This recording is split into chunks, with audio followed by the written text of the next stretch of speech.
There comes a time in life when a person may decide to take a chance, to do something wild, something so daring that it challenges the spirit and nurtures the soul. This is a tale of how one man, Dale Harker, dared to dream. A Vietnam veteran and cancer survivor, Dale adopted a wild Mustang from a thundering herd on the western plains. This is the inspiring story of how Dale brought the spirited horse to his Blossom Valley home in San Diego's East County and forged a bond that defied all the odds.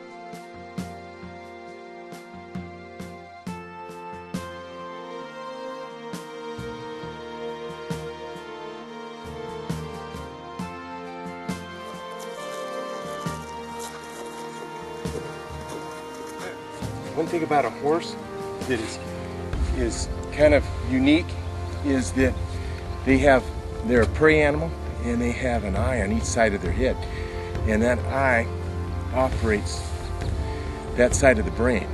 So it's not like teaching a kid. You teach a kid the ABCs from the front one time and they got it. Well, a horse you have to teach from both sides. You teach it on the right hand side and then you go over to the left hand side and it's starting all over again. So everything you do with the horse, you got to do twice. Not just once, but twice. Apart from working with Duke, Dale is also currently working with 2 other Mustangs and will soon be training a 4th Mustang. Introduce you to Zipper? Yes. He's a wild Mustang, but you wouldn't know it at the moment. And Dale's doing some training with him. We've done the initial training with the kind of desensitizing and getting him used to things, and now he's ready to start putting weight on him and get him ready to ride.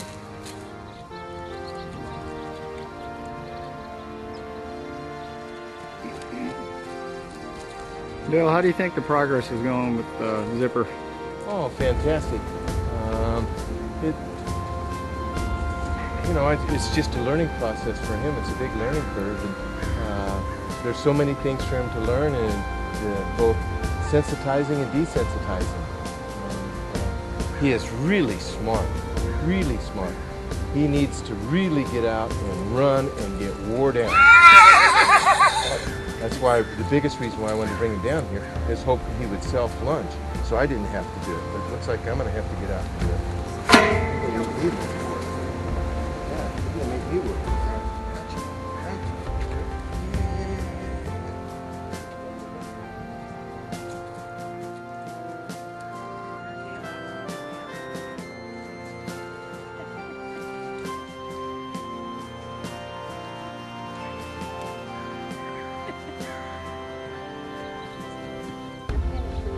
This is Shelby Mustang. He's a 3-year-old Mustang.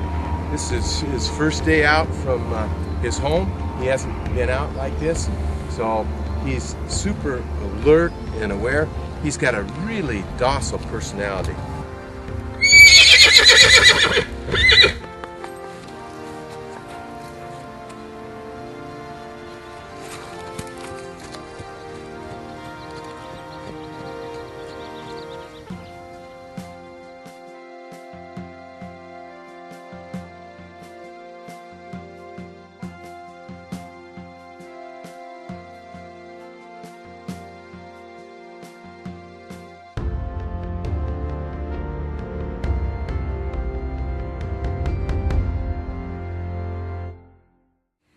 We are here at the ranch in Blossom Valley of Dale Harker, who is the star of a new documentary film called The Mustang Man.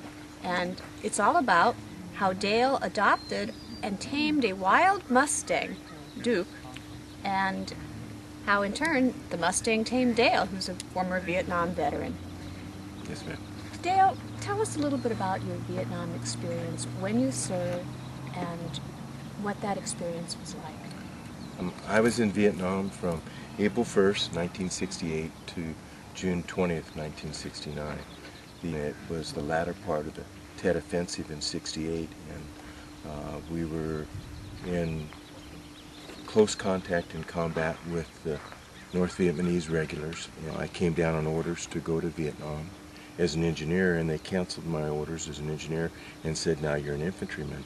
So I was forced into this infantry unit, and I really wasn't prepared for that. I had hoped to be able to build and construct and do things that would be of a positive nature. You know, I wasn't wild about going to Vietnam, whether it was in the infantry or the engineers, but I spent 90 days over there, and it was a horrific 90 days. You spoke of your service over there and how you sometimes went weeks at a time when you served in the infantry with almost no sleep at all. Yeah. That must have taken a very severe toll. Yeah, it was really difficult on all of us. That it was during the latter part of the Tet Offensive, and we were constantly on the move, trying to search and destroy the enemy. We worked as a blocking force at times, and part of the time we were in the outskirts of Saigon, the Cholon district, and it was fighting North Vietnamese regulars. Most nights it would be you'd be awake for an hour, sleep for an hour, awake for an hour, sleep for an hour, because you had to always be on guard. And so you never really got to just download and have a night where you could just lay down and sleep. You lost friends over there. Yeah, I lost two really close friends. You know, one was the medic, one was our machine gunner, and the other one was a really close friend that I had met up in Washington State. He got forced in the infantry also. His name was William and McDavid, William McDavid. I got either hepatitis or dysentery really bad, and I was super sick, and I couldn't go out in the field. And they went out, and McDavid got killed, and I had to unload his body off a chopper. And I felt guilty for his death and for not being there when he died, you know. And because we would protect each other, we would stand back to back, you know, and take care of each other, and I wasn't there. It was hard. But you won many medals for your valor and your service over there. You just did what you had to do, you know, and I'm no hero, you know. Coming back from the war, you had emotional baggage, there were psychological issues, and on top of it all, you've had physical issues to deal with too. You were exposed to Agent Orange over there. Mm-hmm. When did you find out about that? I got a PSA test as part of applying for health insurance, and they said, oh boy, you got a problem, you better go to your doctor, we won't give you life insurance. And I go, oh really? What's a PSA test? I didn't even know what it was. So I went to a medical doctor, and they said, whoa, your PSA is 14, you better go see a urologist. So I went to UCSD, I found the best urologist I could, and she did a biopsy and stuff and says, you've got prostate cancer. And she said, you're really young for that, you shouldn't be that way. So she recommended, they found out in November, and by December 17th they had me in for surgery. And when I came out of surgery, the doctor said, we had told you that before you go into surgery, that if we had to take the prostate out, you'll be fine. And she said, it has spread much worse. So she sent me to an oncologist, and he said, there's really not a whole lot of hope. He said, if it goes quickly, you got 18 months. If it goes slowly, you got 7 years. But by the way, you'll never see 7 years. And that was in 2002. 9 years ago. 9 years ago. And they said that it was probably because of exposure to Agent Orange. VA is accepted as 100%, you know, and VA has been really good, you know. I should have died in Vietnam. I should already be dead from cancer, but I'm still here. What do you attribute that to? When I came back from Nam, I was so full of hate and anger that all I wanted to do was die. How has this working with the horse? You say that it's tamed you in some ways. Well, the horse, to me, is really a manifestation of the change for me. I believe that there was a God, there was a creator of all this, and I would say, God, why? You know, just tell me why, you know? And I could never find the answer. Why you're still here? Why I was here, yeah. I couldn't find the answer, so I finally just gave up on the answer. And I said, well, if I can't find the answer, then what's the question? if I find the question, then maybe I can find the answer. And I searched and searched, and I couldn't even find a question that I could reasonably hang upon. Then I started reading God's Word, started reading the Bible, and I saw the promises that God gave. And in Matthew, Jesus says, all of you that are heavy burdened and got a load and can't carry it, give it to me, and we'll share it together. God has given me peace and given me rest and renewed my life. And for years I said, what is it you want me to do? You know, I know you saved my life from Vietnam. You saved my life from the cancer at this point. There's something you want me to do. What is it? And so I was looking in the phone book on the passport, and there was this heading about wild horses. And I go, what is that? And so I did the stuff she needed, and then just something took me back to that phone book, and it had a 1-800 number. So I called, and they told me about the wild horses, and so they said, well, we'll send you a packet. So I got that packet, and you got to go do all this stuff. Through the Bureau of Land Management. Bureau of Land Management. And I go, they keep the ownership for the horse, they come inspect you. I go, I don't want anything to do with federal government. I've had my fill of the federal government. They sent me off to war, they taught me how to hate, and they taught me how to kill. I don't need the federal government. And I threw that thing on my desk, and there it sat, you know. And something inside of me, God just said, I want you to adopt that horse. I want you to go through that process. And I go, why? Just do it. What did your wife say when you said, I'm going to adopt a wild horse?